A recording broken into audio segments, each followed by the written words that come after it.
महाराष्ट्र राज्याचे उपमुख्यमंत्री अजितदादा पवार, लोहा कंधार मतदारसंघाचे आमदार प्रतापराव पाटील चिखलीकर, प्रवीण पाटील चिखलीकर या तिघांच्या वाढदिवसानिमित्त नायगाव येथे विविध सामाजिक उपक्रमाने शिवराज पाटील होटळकरांनी केला वाढदिवस साजरा। या कार्यक्रमाला राष्ट्रवादी काँग्रेस पक्षाच्या अनेक कार्यकर्ते पदाधिकाऱ्यांची होती प्रमुख उपस्थिती।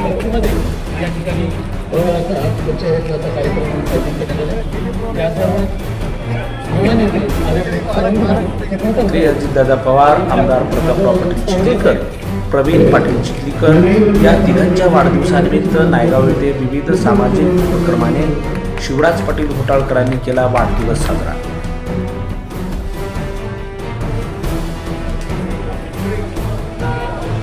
या कार्यक्रमाला राष्ट्रवादी काँग्रेस पक्षाच्या अनेक कार्यकर्ते पदाधिकाऱ्यांची होती प्रमुख उपस्थिती। नायगाव येथे आमदार प्रतापराव पाटील चिखलीकरांचा वाढदिवस साजरा। नायगाव येथे आमदार प्रतापराव पाटील चिखलीकरांचा वाढदिवस शिवराज पाटील होटळकरांनी केला साजरा। रक्तदान शिबिर, वृक्षारोपण, चित्रकला स्पर्धा अशा विविध कार्यक्रमांचे केले होते आयोजन।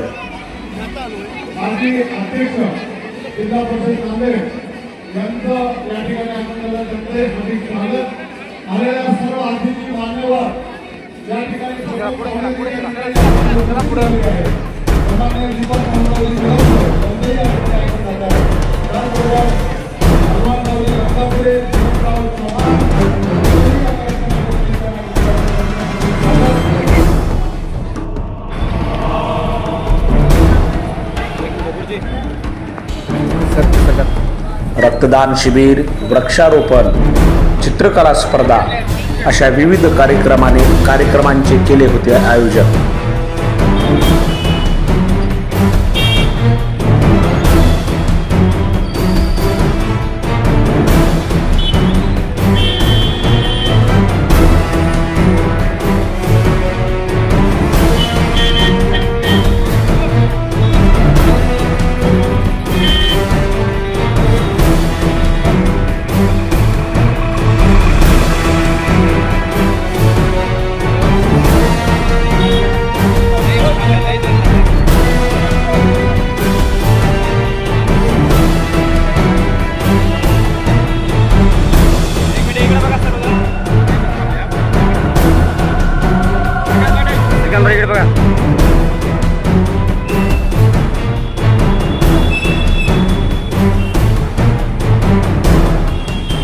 अजय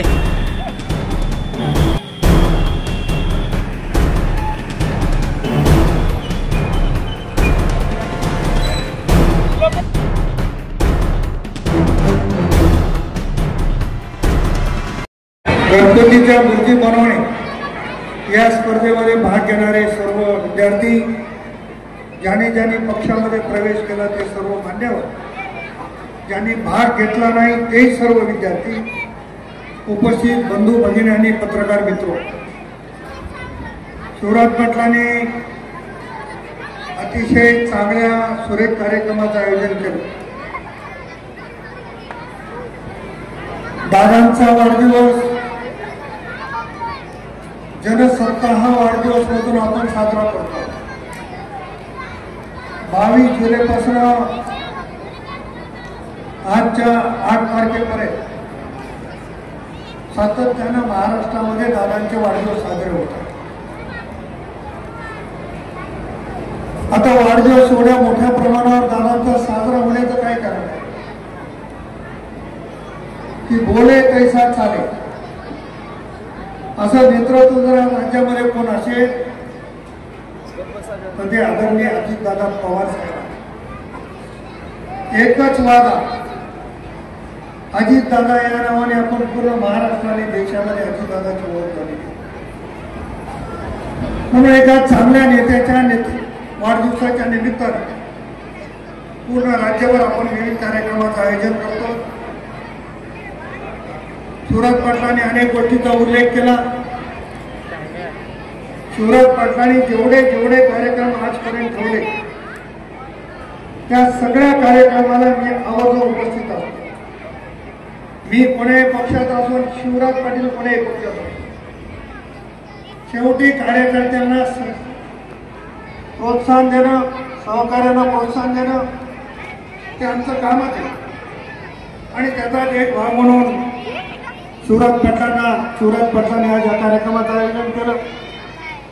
अतिशय सुरेख भोजेगावकर साहेबांनी थोडक्यात सांगितलं की एवढे सगळे कार्यक्रम आहेत, ते जर कळालं असतं तर ते म्हणाले रात्रीच आम्ही मुक्काम आला. एवढे प्रचंड कार्यक्रम. खरं तर दोन्ही मान्यवर माजी आमदारांची भाषणं होती, पण वेळेचं बंधन, ती चिमुकले सकाळपासून बसले, याची जास्त परीक्षा न घेता कुठेतरी हा कार्यक्रम लवकर संपवत आला पाहिजे या भावनेने दोन्ही माजी आमदार महोदयांचं भाषण या ठिकाणी आपण थांबवलं. अनेकांनी या ठिकाणी प्रवेश केला. राष्ट्रवादी काँग्रेसमध्ये प्रवेश करण्याचं प्रमाण फार मोठ्या प्रमाणावर आहे. दिलीपराव, मी तुमचे खूप आभार मानणार आहे की तुम्ही माझ्यासारख्या कार्यकर्त्याला राष्ट्रवादी काँग्रेसमध्ये प्रवेश दिला. याचं खरं श्रेय तुमचं आहे. तुम्ही जर मला प्रवेश दिला नसता तर कदाचित मी आमदार सुद्धा झालो नसतो. म्हणून ही गोष्ट मी कधी विसरणार नाही. कायम कायम तुमचं प्रेम हे माझ्या मनामध्ये ठेवीन आणि जिथं जिथं ह्या प्रेमाप्रमाणे मदत करता येईल ती निश्चितपणानं मदत करण्याचा माझा भाग नाही. साहेब, तुम्हाला या राज्यामध्ये मुख्यमंत्री म्हणून मला पाहायचंय आणि या नांदेड जिल्ह्याचं पालकमंत्री म्हणून तेही माझ्याकडलं. एवढा मोठा मनाचा माणूस धर्माधिकारी. मी एकदा वसंतरावच्या कार्यक्रमात गेलो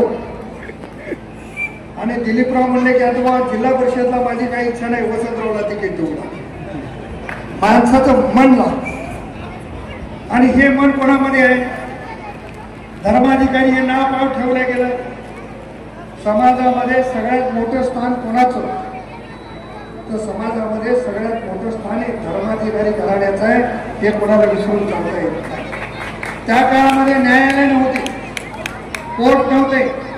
कोर्टाचं काम हे धर्माधिकारी कुटुंब करायचं आणि सर्वांना न्याय द्यायची भूमिका घेतली.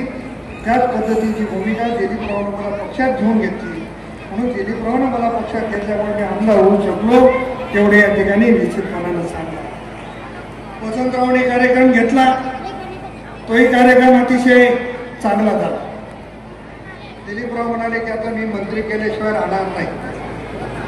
कारण दिलीपराव एकदा दिल्लीला पटले की ते एकदा हातात घेतलेली गोष्ट कोणतीच खाली ठेवत. त्याच्यामुळे मला सुद्धा इतका आनंद झाला दिलीपराव आता की आता मी मंत्रीच झालो की काय असं तुमच्या सांगण्यामुळे वाटायला लागलं.